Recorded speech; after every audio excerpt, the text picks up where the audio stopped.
We are live. Hello, hello, hello. This is the final time that you're going to see me on your feeds this week. I will at 4 o'clock this afternoon, so an hour from now, I will be jumping into the HRAB, so jumping into the HR Anti-Burnout Club for their Friday finale. And I'm amazed that I've still got a voice left this week. Michelle and I have worked out this last conversation. I'm going to bring our final guest of the week on in a moment. We've done 18 of these conversations this week, in addition to all of the resources that we've shared. I can't even tell you how many messages that we have received from those of you that have watched the videos and things have resonated with you, or you have been reaching out for help, or you've been asking for more resources or signposting. And I just want to say thank you for all of you. We also seem to have kind of grown and developed our very own kind of I'm going to say just fan base this week.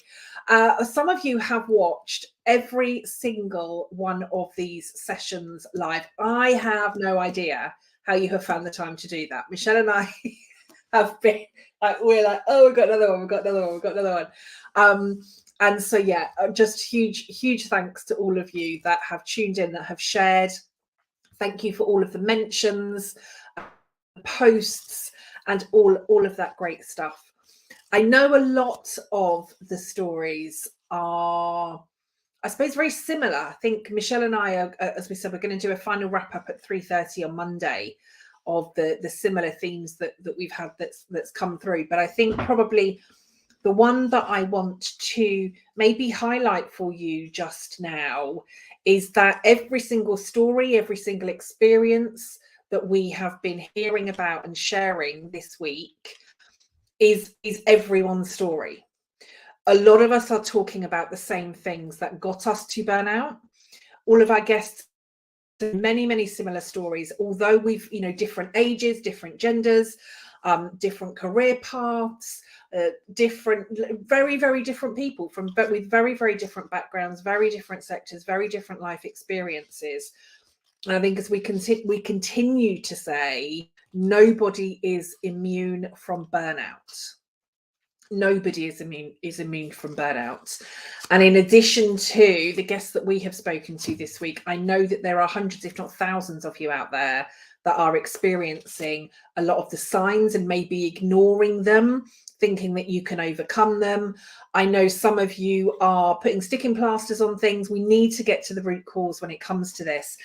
And I'm going to say what I have said at the start of every single conversation this week. Every single statistic that we see that relates to burnout, every single number that is quoted, every single percentage and every single statistic is a person. There is a person that sits behind that number. I know that we can prevent burnout, and more when we do these kind of awareness campaigns and we're speaking to people literally back to back, because there are so many similarities in what was happening in the workplace and what we were doing as individuals. We know that we can prevent this. 2024 has to be the year that we begin to banish burnout. We cannot allow these numbers to keep on rising. And as I said, every single one of those numbers represents a person. That's, if you take nothing else away from you this week, or nothing else away with you this week, not from you. We don't want to take anything away from you unless it is burnout. We'll quite, we want to get rid of all of that. But if you take nothing else away with you this week, every single number is a person. None of us are immune. With that said, I'm going to bring on my final guest. The final guest today is Laura von Wahlde, and she's going to be talking to you again about the fact that she knows that we can prevent burnout, that we can heal from it when we get there, and that for those of you that are there, coming through it, close to it, or coming through it, none of you are alone. None of you are alone. And I think, Laura and I have, I think both got story, both got experiences, both help people to do this work. So I don't think we're going to be short of words for this conversation this afternoon. And yeah, let's bring Laura to the stage. Laura, hi.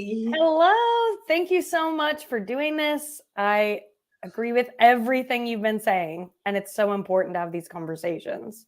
It so is. It so is. And yeah, I think so. This is this kind of second campaign week that I've done now, and it just really highlights the importance of having these conversations, right? And as you said, that so or as you're going to be talking to us about, we can feel alone when we're in this situation, right? Because we think that we are the only one going through it, and unfortunately, attached to burnout comes a lot of shame and a lot of guilt and a lot of isolation and withdrawal, which then makes us still feel that we're even more alone and that we're even more shame and we should be feeling more, more guilt and all of those sorts of things. So I'm interested to see where we go for the next kind of half an hour, 40 minutes or so. Before we dive into that, just tell us a little bit about you. So who are you and what is it that you do? So I am Laura von Wahlde, and I am a career and burnout coach here in the United States.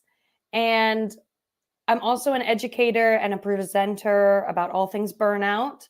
I think what's really important to me and for people to know about me is that I, of course, have had my own personal journey with burnout. And I tried just about everything out there to heal my burnout. And so when I say that I understand what works and what doesn't, it also comes from not just the work I do with clients, but from my own personal experience. And I think there's a lot of misconceptions about what has to be done to both prevent burnout and then once you're in it to heal from it. And I think conversations like these are so important so that people really do understand what's going to work for them and what's not going to work.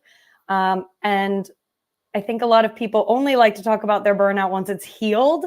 Mm-hmm. And that's a really key thing that makes people feel so alone. I know when I was going through it, some of it I had awareness around, and some of it I felt like, no, that's just who I am. It's fine. Like I'm gonna be just fine. And if I were to put all these other things together, then I'd be magically healed. And that didn't happen for me.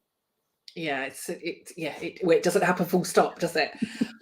And I think it's an important point that you said that, most of us only talk about it whilst we're through the other side. And some of that is because we don't necessarily understand what it is. We haven't necessarily got the awareness or the education and the impact that burnout can have on us physically, mentally, and emotionally. We sometimes can't find the words to even describe what it is that we're going through. We don't always understand that there is a label, and all of those things. And I think what Michelle and I are both, Michelle, my co-host, with the conversations that we've had this week, what we were really grateful for actually is somebody that Michelle has known for a very, very long time. And I was connected with just before Christmas. He reached out to us last night. He is in the midst of burnout and reached out to us to say, I'd really like to come and share this morning. And I think to see the rawness and the openness with him, I know will have made a big difference to lots and lots of people. And the fact that we have these conversations, I don't think I would have been able to talk about it when I was going through it back in 2013, because I wouldn't have understood what it was. Yeah. I wouldn't have really been able to articulate anything about it because I had no understanding. Nobody around me understood what was going on. So all of those things are really important as well. So yeah, thank you. So do you want to just give us a little bit of kind of background about your own experience then before we come on to some of the work that you do and things that you've been able to identify in helping others? So the thing that I always like to start with is that I worked in very high burnout industries. So that's law enforcement, social work, mental health work. And I actually loved what I did.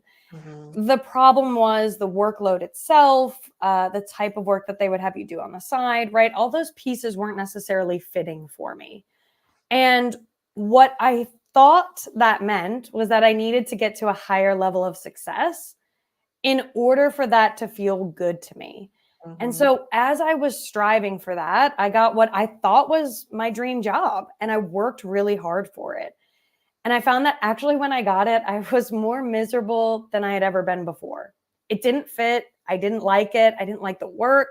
I didn't like the workload. I wasn't actually even enjoying the people around me anymore. It became a very toxic culture. So there were a lot of different dynamics at play. And I thought that my only option was to leave my job and go into hospitality, which is something that I had been working as a side job for 5 years at that point. So I was like, you know what? I'm just going to take it easy for a couple years. I'm going to do something that's so simple that I know like the back of my hand, and that will heal my burnout. And it absolutely did not. It made it worse. It actually exacerbated all the pieces that made me more frustrated because I wasn't doing the actual work to heal it.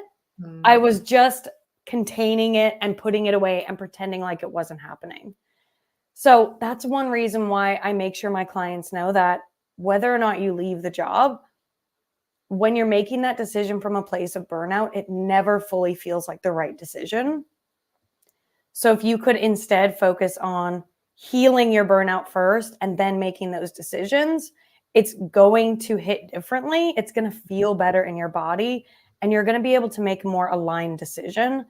And I think that's what I see so many people struggle with. And what I struggled with personally was, okay, if the dream job didn't work out, what do I do? And then the easy job didn't work out. So now really, what do I do? And I actually found coaching kind of by mistake. And I definitely had no intentions of becoming a burnout coach, especially just on the heels of trying to heal my own burnout. It was kind of like, that's the one thing I don't want to talk to people about. Yeah. And then I found myself drawn over and over again to this conversation, to actually educating people on it, to women that were so high achieving, but didn't have anything left for themselves at the end of the day.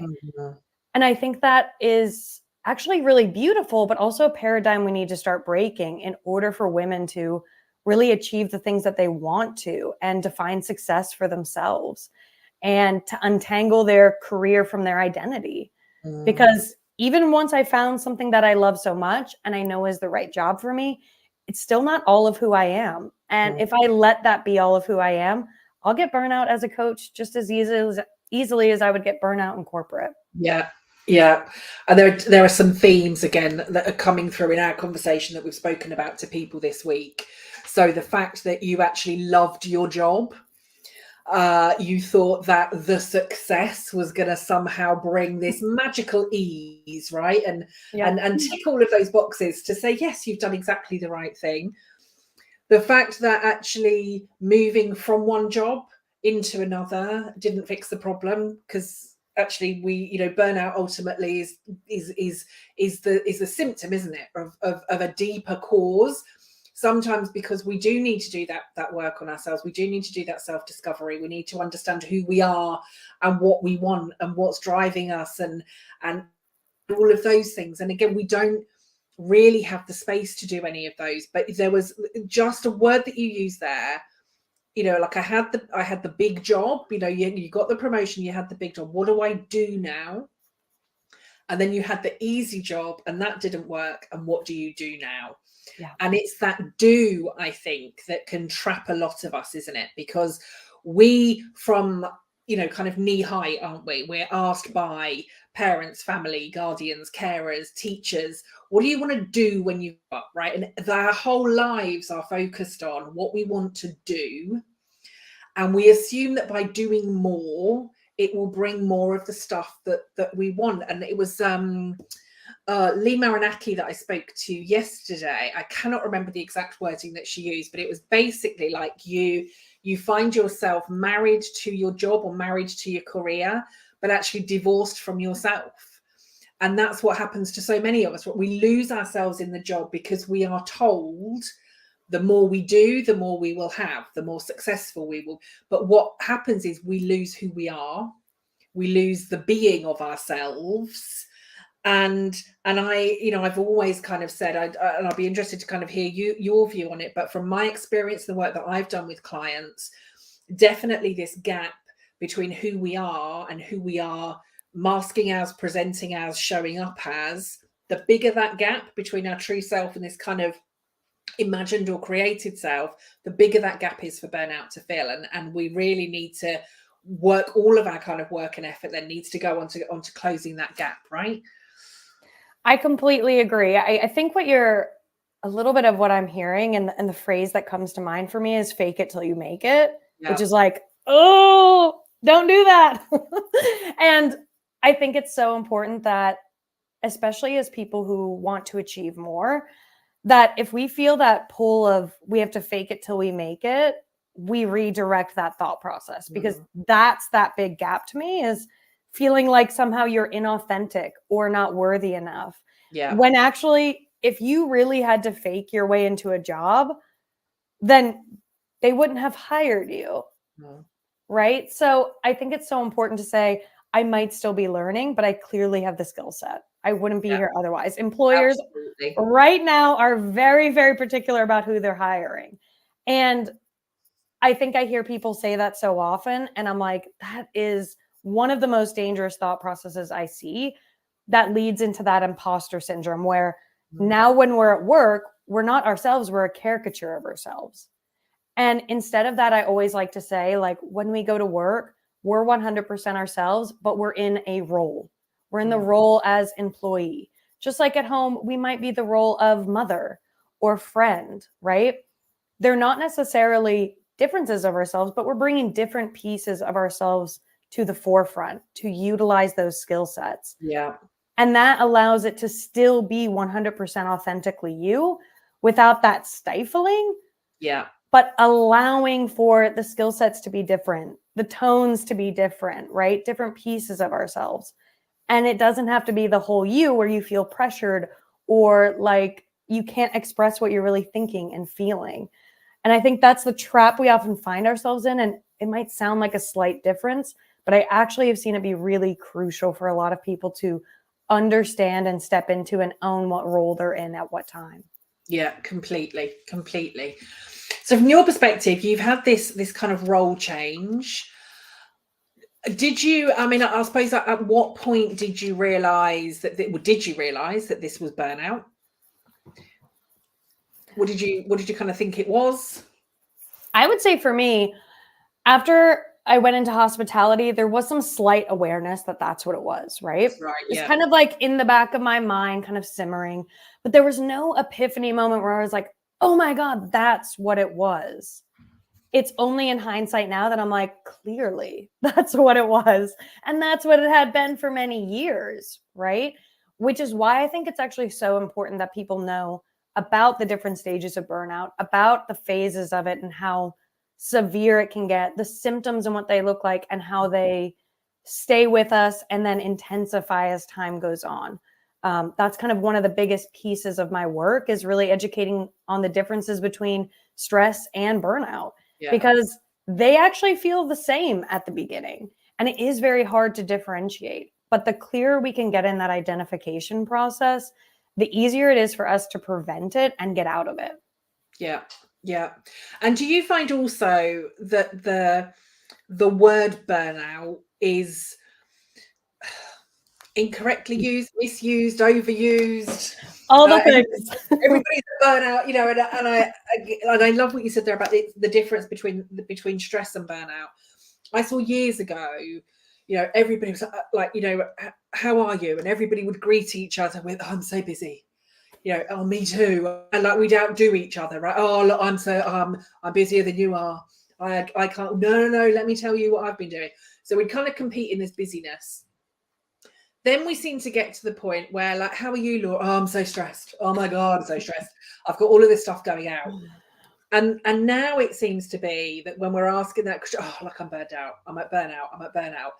And certainly from what I see, I would say probably 80 or 90% of the people that are just shrugging out off as, oh, like I'm so burnt out, and almost competing with each other over which one is the most burnout. Actually, they're not at burnout. A lot of them aren't at stress. A lot of them may need a holiday or a day off, or put some different boundaries in. It might be tiredness, it might be exhaustion, it might be fatigue, but it's not always burnout. And I think if we were to look at the severity of burnout, I don't think it's a word that we would throw around as easily as we do. And I wonder if you see similar in, not necessarily in the work that you do, but kind of in and around, I suppose, the work that you do, and maybe if, you know, there's organizations that you're working with. I definitely think the word burnout is overused 100%. It's almost become a synonym for overwhelmed or frustrated, right? And burnout is very different than that. I always say to people, if you're burnt out today, if that clearly has a time frame on it, you're not actually burnt out. In the work that I do, though, I find nobody that is just simply stressed or overwhelmed is hiring a burnout coach. So that's one big indicator, right? If you're like, wow, the things these people are saying are really fascinating. I think I could really benefit from this work. Then you likely are experiencing some type of burnout. I've never had anybody come to me and be like, I want to hire you simply because I'm slightly tired. overwhelmed and frustrated. It's like, okay, we can work on that. I'm happy to. I just don't see a lot of that coming through in my client work. But what I think too is it's kind of a catch-22, right? Which is, I definitely think it's really wonderful that more and more people are speaking up about burnout, the burnout that they're experiencing. However, I find the majority of people that are actually comfortable using the word and saying it frequently are not the people who are actually suffering from it, which actually makes the sufferers less likely to admit to burnout. Because they're like, this person is burnt out and they're happy and smiling and they're doing hobbies and they have a wonderful life. And like, I don't feel that way. That kind of adds to that shame and guilt cycle, right? And that feeling of isolation as well, right? Because you're right. If everybody's throwing it around in the office, the workplace, the salon, the bar, the coffee shop, whatever, if you're overhearing that and seeing something very different, then it can be. But I also wonder for you and with the work that you do, something that's definitely come up a lot this week in the conversations and a lot of people that I think we get really good at masking when we are in that place. And it almost then, like you said, it stops us because we've painted the face on, we've put on the smile, we can show that everything is okay. The guest that we had on this morning, Ben, said, family and friends were really shocked when he told them where he was. They're like, but like, where has this come from? Like, yesterday you were fine. He's like, no, I've been presenting as fine because I felt I needed to, because of the shame and the guilt. But do you find with your work and again with yourself that the overuse of the word and the masking causes much more of that isolation? Because we may see one thing and yet we know that we're feeling something different inside. And when we see everybody else happy, smiley, doing the things that we know we can't do other than fix the smile on, but actually the actions, the words, the behaviors become very different. What would you kind of say to that? So I feel like I have so much to say about that. I would say first and foremost for me, I really resonate with that because my family and friends were also shocked. I was like, I'm going to leave this job that everybody thought I wanted and was doing so great at and excelling at, and I'm out. I don't want to do it anymore. And it actually took probably 6 months for people to even really wrap their brains around that. And that judgment piece was really difficult to navigate through. And a lot of that is because of the masking. What I consider to be the first phase of burnout and what I call it in my practice is fake it, right? It's the very first stage. And it's not because we're unwilling to ask for help or we're carrying this instant shame and guilt, right? The first thing we're trying to do is survive it. And what we try to do is actually tell ourselves that we're going to get through this. We've got this handled, right? It's these instant strategies of like, I can do this. I know I can. And it doesn't mean that it's a bad thing to ask for help, but in this stage, we don't even really recognize it or see it. It's the earliest stage in which we could catch it and the hardest place for us to actually see the true depths and truth of it. So I always consider that fake it stage to be the first stage, and we carry that with us through the other stages. So it does make it a lot more difficult. But again, it's not from a place of like, let me keep everybody else out. It's from a place of preservation. And that actually is still really powerful if we can turn that around, which is that my brain, my body, they're all on board for me to do this differently. And I really need to tune into that now so that it doesn't get worse later. Yeah. I love that. Thank you. So you've changed jobs. You've started to recognize that there's something that's been going on. What did you then begin to do to allow you to start that healing journey? Yeah. So the first thing I did was start making my own business, thinking, oh, well, that will give me freedom. That will give me autonomy. That will give me money in the bank. Mhm. And what I actually found through creating my own business was that all the same roadblocks that were there for me mentally and belief wise in corporate were still there for me building a business. And that's actually where I decided I really need help with this. Mhm. I can't do this on my own. Now, granted, I thought there was going to be some magic strategy that would help me create a magical, wonderful business and an overnight success, just like they said. But what I found through that was all the same problems and things that we experience in corporate and in burnout. They're the same things you'll come up against in building a new business, which is why they're the same when you leave to go and start a new job that you think is the answer, because you're still carrying yourself the same way. And until that ultimately changes, the same problems are going to be there again and again. Yeah. Yeah.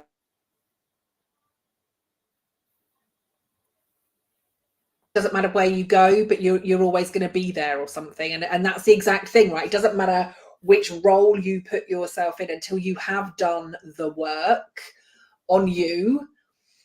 You're still there in every situation. But I think the repeating that you're mentioning is really, really important, because again, Michelle and I have just kind of come out of a live Q&A session, but lots of people are recognizing that the cycle continues. There is this perpetuating cycle, and sometimes people are maybe not going through a full burnout. They're kind of just maybe catching themselves before they go into it, but they recognize that they're almost there once, they're always almost there twice or three times or four times, and then comes the big crash and burn, if you like, or the debilitation, or the unable to move their bodies, the physical responses, the mental issues, the mental anguish, all of those sorts of things.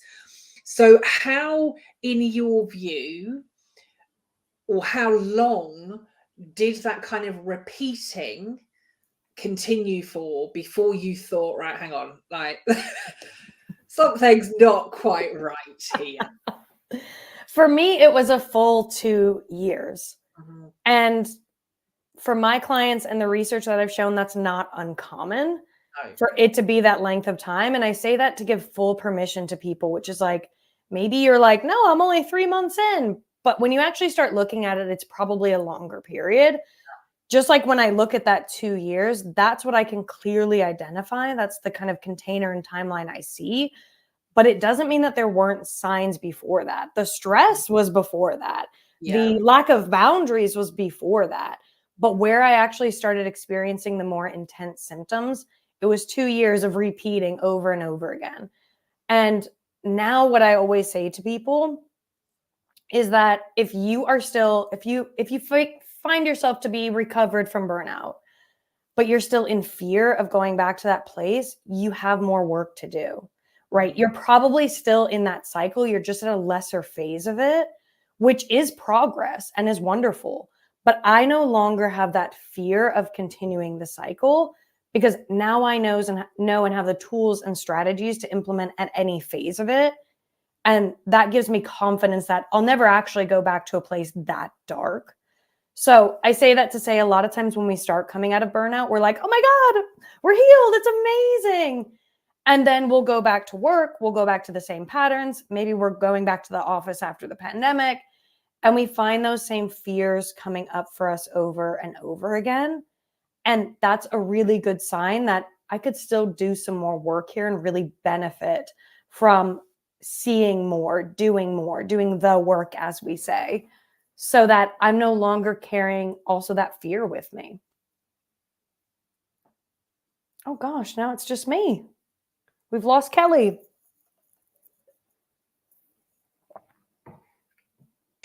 There we go. That kicks me out of our own conversation. I was like, it's me. It's just me.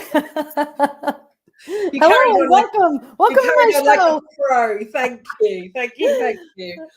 Where you said you've got then kind of the tools that you've created, so you know that you will never go back to that place again. So can you talk to us about what some of those tools are that have allowed you to eliminate the fear of going back to that place? So I consider my tools to be in 3 different categories, if you will, which kind of helps make it very clear to me which ones I need and when. These are the same tools that I teach to my clients. So I think it's really helpful for people. So those categories are mindset work, trauma resolution, and emotional regulation. Mm-hmm. So it's really about catching the thoughts as they're happening in real time and redirecting them, which sounds super easy, super challenging to do because 98% of them feel viscerally true. And that's where you have to be really careful. Kind of the more certain your brain is about something, the less likely it is to be a fact. Mm-hmm. And that's actually where we can get more curious and go deeper.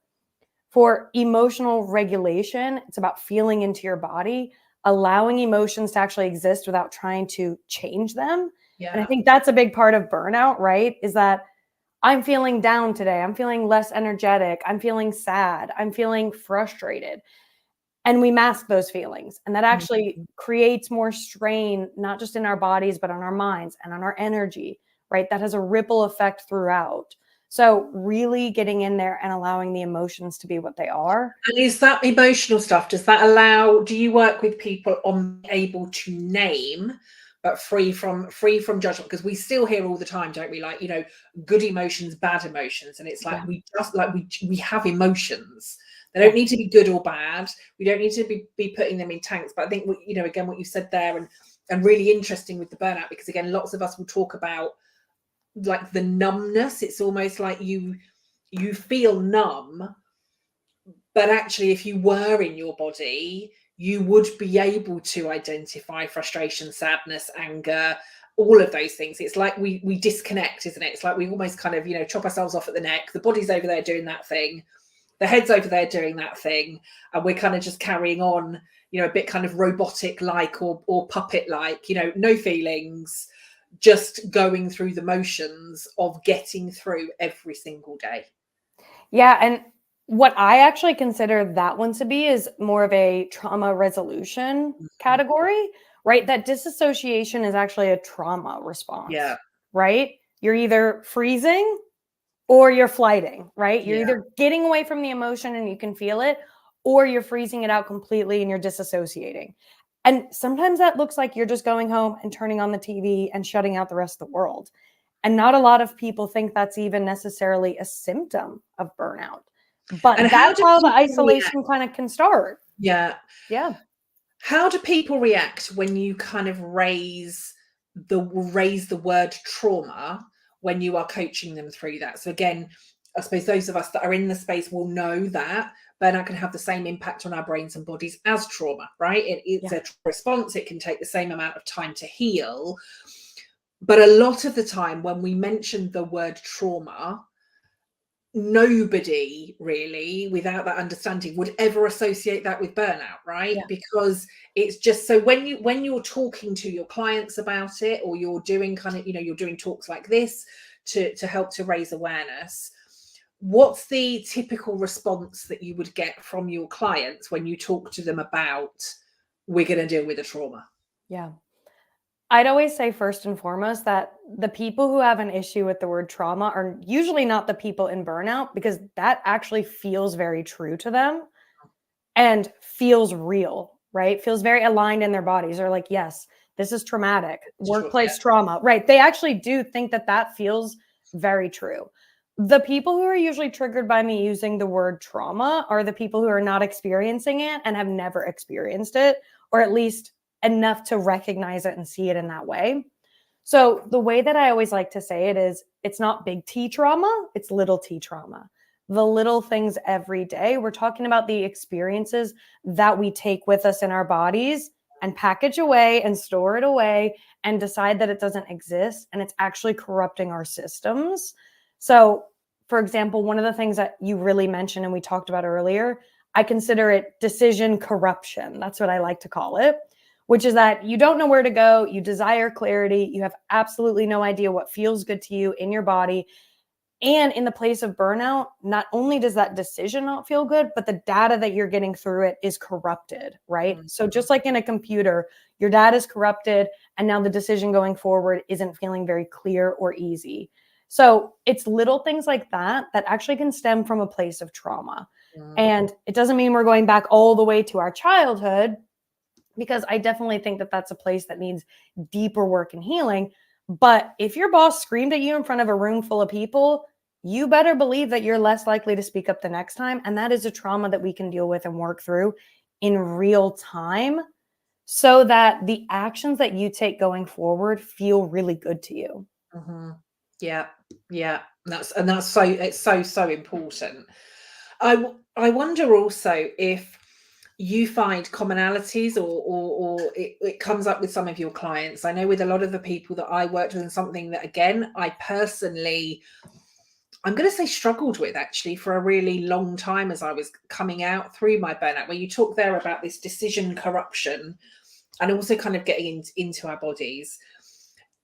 Lots of us, like, we want to go back to our pre-burnout self, right? Because the pre-burnout self was happy, energetic, positive, successful, all of the things that when we come through burnout, we think, I don't want any of that anyway. But it still can feel like there is this craving, can't there, for your pre-burnout self. But then actually, because you don't really recognize who you are in the kind of post-burnout person, because sometimes with the trauma, with the decision, inability to make decisions, inability to trust yourself, inability to be in your body, or name an emotion, or trust your intuition, or have the data to kind of make those decisions, that can be a really awful, confusing place to start off with. So you can find yourself craving this kind of pre-burnout you, but then also recognizing you don't want to be that person, because that person got you to burn out in the first place. So all of that kind of disentangling, like, I suppose, almost self-confusion, right? Who am I? What do I want? What can I trust? What can't I trust? Was I ever doing any of the right thing? Is there any parts of that pre-burn that I can bring forward? Has that person gone completely? What can I trust? What can't I trust? How common is it for you to find that with the people that you work with, that kind of backwards craving, the kind of present, I haven't got a clue what's happening or who I am or where I'm going, in order for them to then kind of rebuild and move forwards? I think that's actually a beautiful point. And what I find most frequent in my commonly in my work, is that people aren't craving that pre-burnout self. They're craving that surety of self, right? Because that pre-burnout self did not know that they were getting to burnout. So they felt like they knew themselves. They knew what was going to happen. And as I work with people more, right, burnout, it looks like an identity crisis. And a lot of that is because you're realizing that your career is not your identity. And most of us, we're taught that from a really young age, to build our sense of self on top of that and meld them together to move forward. And so we're not just untangling simply our own experience, we're untangling society's idea of what's acceptable. And if that isn't leading to an identity crisis, then you're probably not going deep enough into the work to actually heal it. So first and foremost, to normalize that confusion. I've never met a person in burnout who's like, I have no self-doubt. I feel great. Like, I just need help managing this. Right? That's kind of like it didn't happen to me. You certainly didn't happen to me. Exactly. No. I started my whole life over again. So allow that to be normal. And I think that's where community can be so impactful, which is just simply naming that and saying that to someone actually gives you the strength to move forward.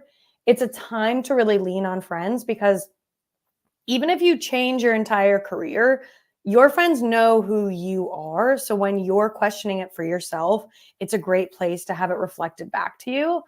And not that you need to put all your eggs in that basket, but while you're questioning it and redefining it for yourself, it's a really great place to be supported either by one of my communities. I'm sure your community would be wonderful. You've talked to so many people that I'm sure have beautiful communities to support people in. and their own support network, right? And instantly around them, right? Spouses or friends, family members, they see through the career and they know who you really are. But it's normal to lose that sense of self. And when you heal from burnout, you are going to find you need to rebuild your own self-trust, your own autonomy, rebuild how you make decisions and how you actually find what feels good and in alignment to you. All those systems need to be reworked. And that's okay. It doesn't actually mean anything about you as a person, except that you're doing the work that's going to drive you forward for a lifetime. Yeah. And that's powerful. Yeah, massively. And I think it's interesting what you're saying there about identity, because if people can see that something is not right in you, you know, your behavior is changing, or you're withdrawn, or again, any of the signs or symptoms that we see, it can be obviously a lot easier for our friends, our loved ones, our colleagues, our bosses, whoever, to be able to spot that in us, right? And we do the whole, I'm fine, I'm fine, I'm fine. But I think sometimes there can be that the comment, I think, that can sometimes be sort of the nail in the coffin, like literally, you know, when it's just a job, right? Why are you doing this? Because it's just a job.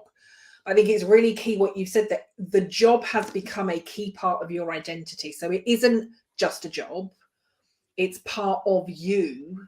And the reason that you don't always feel able to just walk away, you know, kind of, you know, job done, I'm out of here easily, is because as you've really well articulated there, it is because the job has become us, or we have become the job.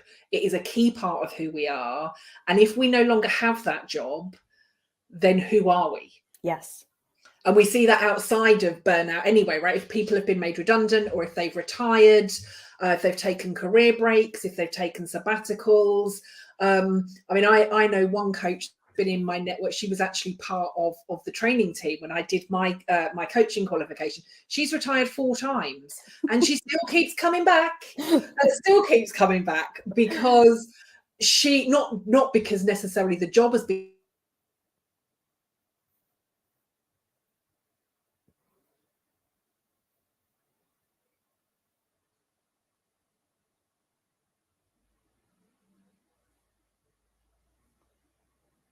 my internet's going again. There we go. Let's try now. Can you hear me? I can. I was like, she'll come back. I have faith. Yeah, there I am. Yeah, and I think what you said is so important. And what I hear so much all the time is, no, it should be part of your identity, right? I actually get a lot of pushback from that, more than any other part of my work. And what I always like to reflect to people is we are all working towards the ultimate untangling of career and identity, which is retirement. Yeah. So if retirement scares you to death, and not to say you can't decide whatever you want to come in, to come out of it, to do something else, but if it scares you to death because you know the moment that job is gone, you're going to question who you are and what your worth is in this world, then you need to be preventatively doing this work now. Because even if it doesn't lead to burnout, it's going to lead to other symptoms at the end of it. And you know that that's coming. That's actually something we can see on the horizon that we want, that we crave for, that we're all working towards. So that's actually a really beautiful place. And I think is all the layoffs in the world right now are really scary, but we all kind of have this mentality of like, that won't happen to me till it happens to you. Yeah. And the retirement piece is something that actually everybody can get on board with. I want that, right? Even if I don't know how I'm going to make that possible, I'm working towards it. I want it to be true and real for me at some stage of my life.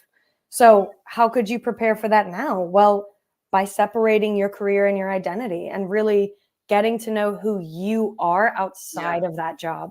Yeah, I love that. Thank you. I'm conscious of time. I'm going to say we're going to leave it there. Laura, I'm going to ask you 2 final things. Firstly, how can people find out more about you? Where can they get in contact with you? So you can get in contact with me over LinkedIn, over Facebook. I'm on all the socials. And then through my website, which is LVW Coach. So feel free to come join me. You can find the links pretty much everywhere I am.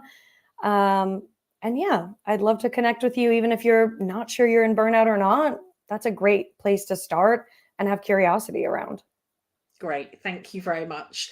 And if you were to leave the watchers and the listeners today with one final thought, what would you leave them with today? You are not alone. Thank you. There we go. That's a beautiful way to finish, isn't it? Thank you so much. Thank I knew you, we had Kelly. a great conversation, and I'm like, we could dig into so much more. Like, let's do this detail, let's do that detail. But for today, we're not going to do that. We're going to leave it there. So, Laura, I'm going to say thank you. I'm going to pop you backstage for a moment. But if you need to shoot, please do. Thank you very, very, very much for all of that. That was really, really interesting, really insightful, and really, really helpful. So thank you. Thank you so much. To everybody, again, that has been watching, listening, speaking, again, as we said, right, we've got these similarities. I started by saying at the beginning that every single number, when we see burnout statistics, when we see numbers, when we see all of these things, every single number is a person. Every single number is a person. I'm going to say again, I put a post out between Christmas and New Year. Laura has reiterated it there, that we cannot, if we think the job is the issue when we get to burnout, we've got to be doing some of that deep work on ourselves. It may be the workplace. It may be our colleagues. It may be the toxicity of a workplace. It may be lots of different things. But if we are not doing the work on ourselves, we're literally just carrying those issues from place to place to place to place, repeating that perpetual cycle, ending up in the same place over and over again. And I do think there is something like, it's almost like we can start to kind of lose some fragments of ourselves every time we go through that. It's stealing, different pieces of that jigsaw puzzle. It's taking different parts of our energy. It's taking different parts of ourself, or our self-worth, or our confidence, or energy, or the way in which we interact. We kind of lose little kind of, we're dropping all of these little pebbles. And really what we need to do as we kind of start to rebuild is go back and gather all those things back up, recreate and rebuild who we are. As Laura said there, it's almost like restarting. We're kind of starting from scratch. And I absolutely believe that has to start with, who am I? If any of you, I suppose kind of final wrap up, as I've said, Michelle and I are going to be back on Monday. We're going to do a Monday wrap up once we've had the weekend to reflect on all of the conversations this week. And we know that we've got some questions that we haven't answered fully. So we're going to be back on Monday answering those. As Laura said there brilliantly, anybody that has experienced this, you are absolutely not alone. It may feel like it, and you may not know where to go. You may be worried about asking the question. You might be thinking, who would I speak to? What would I say? We've had questions like, how would you approach your manager? How do you speak to a family member? How do you talk to these people, talk to people about how concerned you are? There will be people around you that can help. There are people, lots of different people, as we've seen this week, that have not just shared their burnout experiences, but also their skills and expertise in this particular area. So many people, so many resources, and so many people that are still experiencing burnout. And I think the biggest thing there, again, that Laura has just spoken about, is we all think that we are immune to this until we're not. Until we realize that we're not. Many of our guests have said that it just kind of, snuck up on them. One day they felt fine and the next day they didn't. There will have been signs and symptoms of burnout that have been going on for a very, very long time. I can say that maybe over a period of a couple of years, but definitely over the course of a year, before the real physical symptoms of my burnout began to knock me for six. Got me to a point where I couldn't stand up, where I was in constant pain. The pain was so severe that I kept passing out. I was being admitted to hospital repeatedly, and I still did not pay attention. I still carried on working because nobody could tell me what was wrong with me. And I thought, well, if you can't tell me what's wrong, there's clearly nothing, even though I couldn't stand up because the pain was so severe. Laura and I have just spoken about that disconnect, and I felt that disconnect so severely during my first and second burnout. So severely. If you know in yourself whether you feel okay, you know in yourself whether something doesn't feel right, you know in yourself if there is that disconnect, You know in yourself the thing that you might probably need to go and speak to a doctor about. You know you better than anybody else. If you are finding that you are making excuses for every single sign or symptom that is coming up for you, I would say it's time to go and speak to someone. And that could be a medical professional. It could be a therapist. It could be a counselor. It could be a coach like myself or like Laura. It could be somebody at work. It could be a colleague, a friend, a loved one, sibling, partner, parent, whoever it is that you need to do. But speak to someone. I would say there needs to be a break from work, because you need to be able to process that connection again between your brain and your body. We need to get back into feeling who we are. But my final words, I'm just going to repeat what I just said there. If you are ignoring the signs and symptoms, you know yourself better than anybody else. You know that something will need to change. I know through the comments and feedback that we've had that this week has made a difference to lots of people. Michelle and I are going to be doing this again. We're going to be back next year. It will be our third campaign week. We are going to be back. We are also already talking just amongst the two of us of the fact that we think we want to continue these conversations going throughout the year. So we may come back with a monthly Big Burnout Conversation slot where we can continue to share this information and keep it at the forefront. Those of us that have been in this place never want anybody else to experience it. And those of us that have never yet experienced it never think that they will do. The change has to start with you. It comes from setting those boundaries, knowing who you are, taking that time for yourself, taking the rest, changing what needs to be changed, and getting the help where and when you can. Some of you have watched every single conversation and joined in every single comment feed and chat and everything this week. I want to say thank you. Michelle and I are both exhausted. If you've been with us all week, then I'm sure you are too. Plus, it's the first full week back, so which in itself adds some additional pressure anyway, doesn't it? But I want to just say thank you to all of you. Thank you to all of our speakers. Thank you to everybody that has shared a story, a post, an experience, to anybody that has commented, to anybody that has reached out when they've seen a post from anybody else and signposted them to some of the information that they may need. Thank you for allowing us to keep flooding your social feeds this week with all of this information. Thank you for your messages and your comments. And just everything. This has to be the year. 2024 has to be the year that we make massive progress towards banishing burnout. That starts with every single one of you. Have an amazing rest of your Friday. Have a fabulous weekend. And I will be back with you at 3:30 on Monday, live streaming again across LinkedIn, YouTube, and Twitter. Bye for now. Bye for now. Let's spread some feel-good vibes, right? Feel-good Friday vibes. Let's get those spreading. Have an amazing weekend, everybody, and we will be back with you on Monday. Take care for now. See you later.